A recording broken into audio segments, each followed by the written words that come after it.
చిన్నదానికి మనం తలడిల్లిపోతుంటే, ప్రతి చిన్నదానికి మనం ఎమోషన్ లోన్ అవుతుంటే కనుక మనం చేయాల్సిన ఫ్యూచర్లో మనం చేయాల్సిన సరిగా ఏమీ చేయలేం. మనం ఎవరో ఒకళ్ళు ఏదో మాట అంటారు, కొంచెం బాధ అనిపిస్తుంది, కానీ బ్రష్ ఆఫ్ చేసేసి నెక్స్ట్ వాట్ టు డూ అనే దాని మీద నువ్వు ఫోకస్ చేస్తే కనుక మనం చాలా హ్యాపీగా ముందుకు వెళ్ళిపోతుంటాం.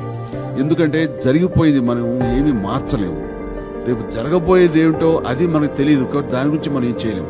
ఎట్ ప్రెజెంట్ ఏం చేయాలి అనే దాని మీద ఫోకస్ పెట్టి 100% ఎఫర్ట్స్ పెట్టి అందులో ద బెస్ట్ నువ్వు ఇవ్వగలిగితే ఆ best, next second best, next minute, next 1 hour, next day, next ఇలాగా నువ్వు ద బెస్ట్ ఇవ్వగలవు.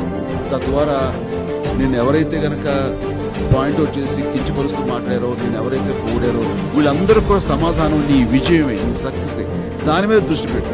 ఫెయిల్యూర్స్ వస్తాయా, ఓకే, దాన్ని డిజైన్ చేసుకో, నేను బాధించను.